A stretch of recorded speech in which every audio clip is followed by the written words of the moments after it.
Skylar.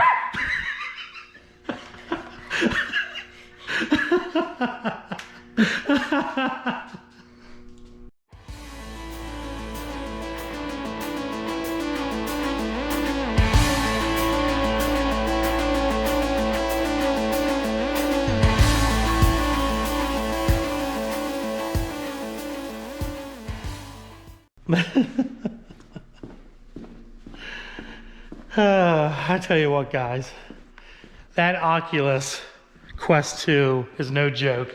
I mentioned in my last video, you're probably wondering why my bumper's back on my truck. I'm going to explain that to you here in a minute. This is pretty much just going to be a talking video. So if you're not interested in talking videos, do me a favor and click off of this one right freaking now, because you're not going to be interested in this one unless you just like to hear me talk, my beautiful voice and song coming out of my mouth. But anyways, kid's up there playing Oculus 2, and I don't know why, it looked like he was skiing or some shit. I don't freaking know. But so I made a decision, and I'm going to talk about why I made this decision. So as you can tell, the bumper, the stock OEM bumper for the GMC is back on the GMC. And well, there's a little bit of a reason for that. I 110% wanted to get the move bumper completely finished up, painted, and bolted on to this truck today. That way it was done, it was over with, my goal was accomplished, and as you can see, unfortunately that has not happened because the move bumper is sitting on the floor instead of obviously on the old Dirty Max. But I promise you it will go on the truck. Just unfortunately, it's not going to be going on right now.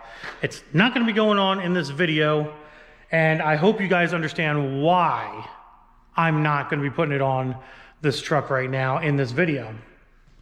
So I went out and I got me some grinders. I had to get me another grinder. I got some cutting wheels because I never had these before for my grinder. I need to actually buy more of these here, and I need to buy more flapper discs. This is the only one I bought. I need to buy a couple more of them by what I'm seeing, by what's going on right now, by what I did today. I can tell I'm going to need more of these for sure. I'm probably going to need more of these fuckers too, to be honest. So I came in here early this morning with my kid. He's up there playing his game, and I was like, you know what, I'm gonna bust ass on this thing. I'm gonna grind down these welds, and as you can see, I ground down these welds pretty good. I also did something that I wasn't planning on doing, but I did put my light brackets in. We'll go here on the back side. I did weld them in so you guys can see the weld there. Not a bad weld. I did get full penetration. Obviously you can tell I got full penetration on everything here. These are in here so freaking strong. I'm telling you right now that I can put the heaviest lights in this thing, it's not going to fail, but you can see really good penetration through the metal. Chandler, when he was here yesterday, he taught me a few things about welding. Now, mind you, I'm not the best welder in the world, and I honestly did not believe that my little rear gear piece of junk 140 welder was going to be able to do this bumper. And as you guys seen in the previous video, it did about 75% of it until my nozzle and my handle started falling apart. I actually fixed that today, and we ended up going and using his Craftsman instead. So I actually used my welder today for welding in these brackets, which look very good. This one needs to be straightened out a little bit, but other than that, they're in there. I'm just going to take a hammer basically and just hammer that this way when I get my lights. But I decided to put them in, that way they're in. I checked fitment on the truck, nothing hits. So if you look at, actually let me, there we go. If we look at the back here, okay, so I have them positioned like this, right there. This will be the top of the bumper, obviously. This is the bottom of the bumper. And it's good to go. I'm not gonna lie, nothing hits, nothing's in the way compared to the vehicle, and everything looks hunky-dory. Hopefully you guys can see that with the very limited light that I have back here in the shop. But I ended up putting them on, and of course I need to install my winch mount, which I have sitting on the table over there.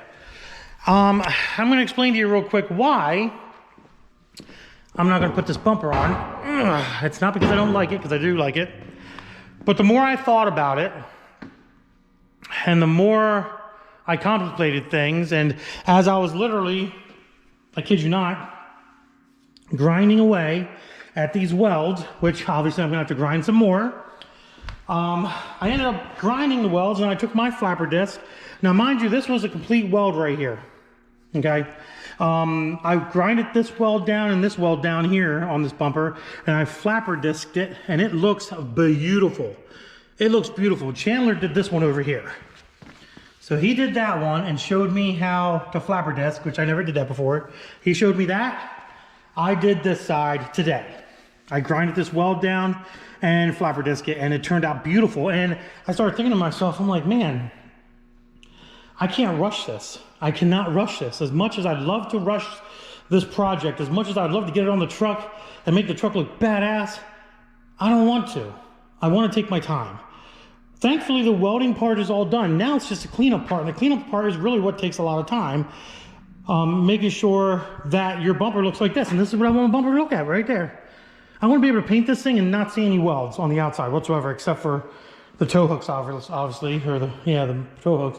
Plus, on top of that, it is plus, on top of that, it's raining its ass off outside. And to be honest with you, I don't want to spray paint in the shop. And I don't obviously want to spray paint outside. And what I'm afraid of is if I rush this and get it done, which if I did want to, I could go buy more flapper discs, I could rush it, I could get this thing done, and I could put it on the truck, and I could paint it. But it's so damn cold outside, I'm afraid if I paint it and I go outside and not let it properly dry or cure in the shop overnight, some of that nature, it's just going to be a big waste. And I'm going to end up regretting it, because the Rhino liner or the Raptor liner, whatever I choose to use, is just going to bubble or do something stupid. So I don't want to do that. That's one other reason I don't want to put the bumper on right now. And one more reason why I want to take my time with this beautiful piece of artwork. You know, I want all them welds. I want these welds. I want these welds. I want them all to look like this as best as I can. I think I can achieve it. But I want to take my time and do it. The other thing is, obviously, the winch mount is not mounted up. Reason for the winch mount not being mounted up is because I don't know where on this bumper it's going to be, all depending on what winch I go with. Like I said in the last video, I might go with a rough country winch. It might be a different winch. I don't know. It all depends. But, you know, if the rough country, if I weld that plate in here, not thinking, the rough country winch might be higher or lower, and it won't be lined up with this hole. So I have to wait till I get some sort of a hitch to get this plate properly welded in place to where it needs to be, which I can do myself. So that's one other reason why I don't want to rush this project and have to basically paint it and then take it back off again, because that's what I was thinking about doing. I was literally thinking about painting everything, getting it done, sticking it on. That way I could show you guys how beautiful it looks and how sexy it looks.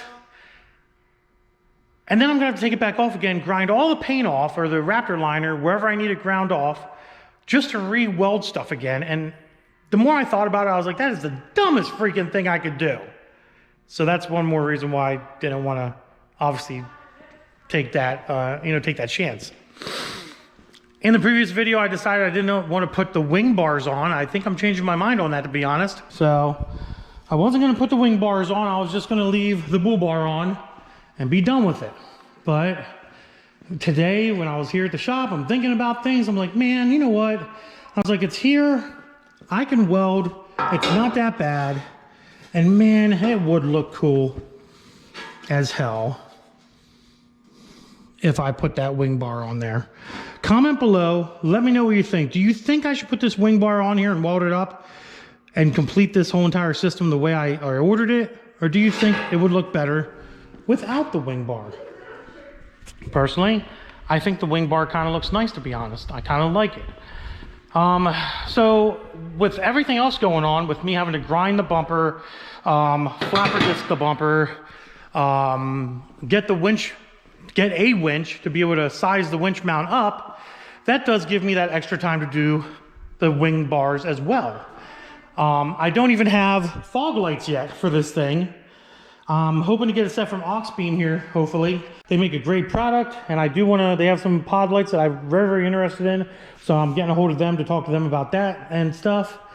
But there's still some things left on this bumper that need to be done and need to be taken care of. And I figure instead of rushing it and giving you guys a half-ass kind of quick bumper video, hey guys, I got it on. Don't pay attention to the shit modifications that I did to make it happen, but it's on, and that's all that matters. I don't like to do it that way. Just like with the rough country lift kit, you know what I mean? I've made how many videos of me putting the rough country lift kit on this truck? Multiple videos of this lift kit, because I wanted to take my time and do it right and not be rushed through the process of getting this rough country lift on. You know, same with everything else on this truck as well. You know what I mean? Just, you know, take my time, and it lasts, and it'll reward me.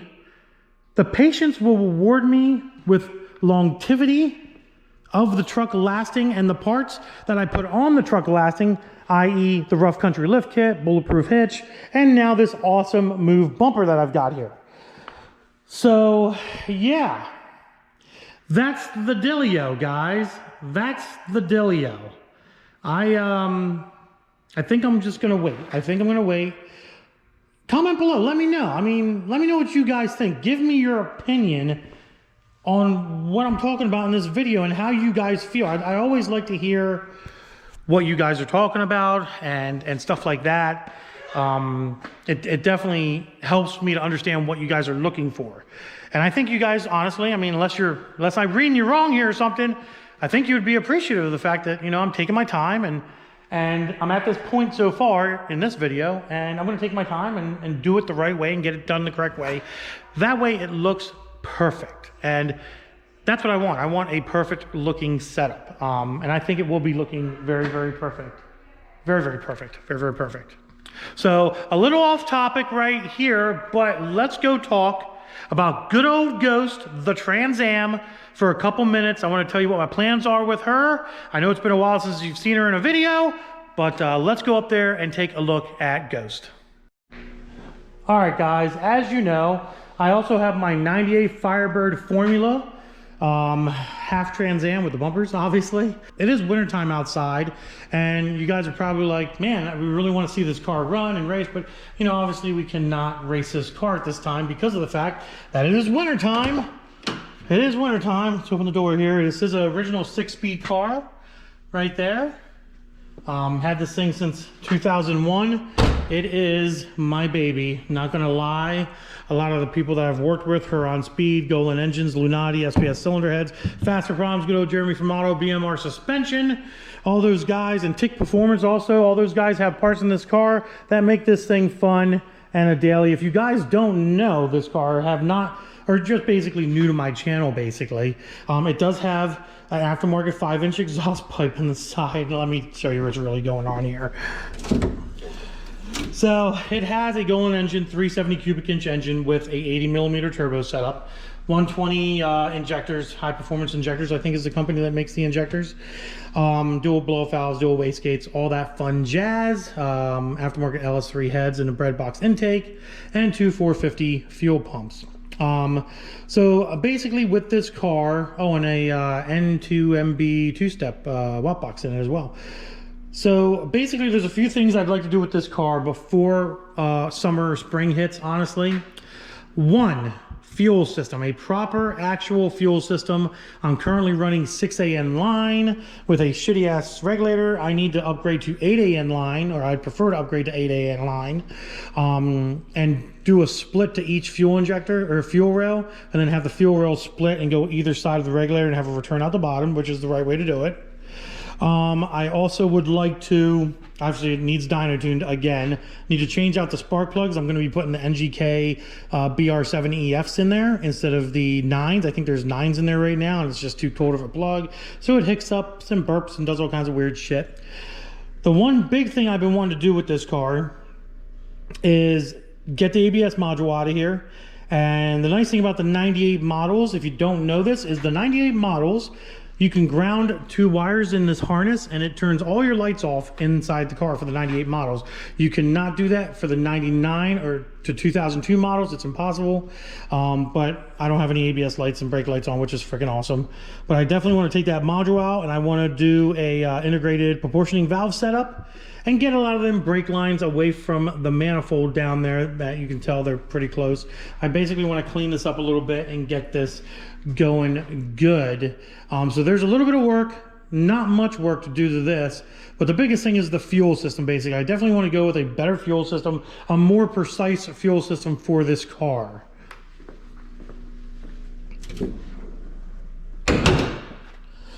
She also needs one hell of a bath, as you guys can see. It definitely needs a bath, and eventually I'm going to have to suck up Buttercup and put a 12 bolt, or not a 12 bolt, I'm sorry, a 10-point roll bar in here, a 10-point cage.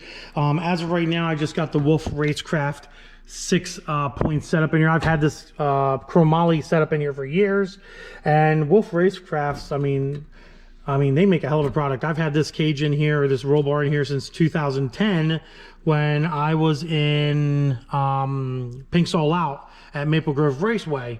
But eventually I'm going to have to cut through this dash, which I do not want to do, and put bars through it, and halo bar, and basically that's one of the reasons why I went with a chromoly setup all those years ago, because I kind of told myself if I'm ever going to fully cage this car, it's going to be a chromoly cage, not a mild steel, and that's why I went with chromoly.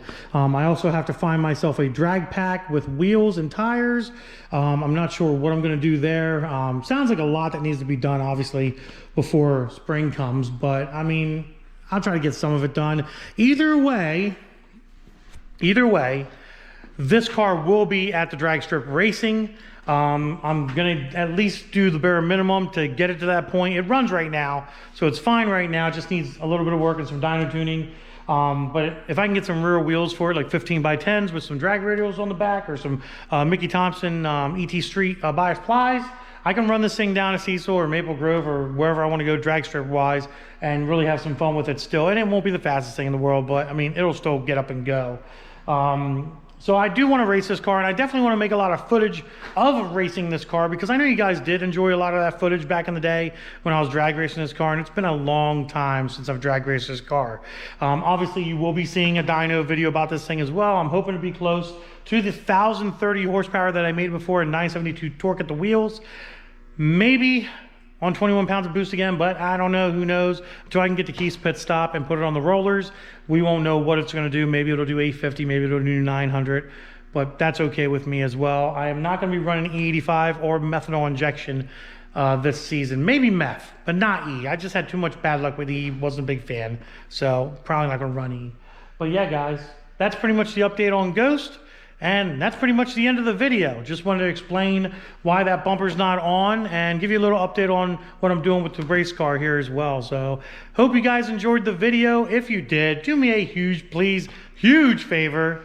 Go check out all the links in the description below. Give this video a big thumbs up. Don't forget to hit that subscribe button and notification bell. Put it on all. And of course, like usual, deuces, guys.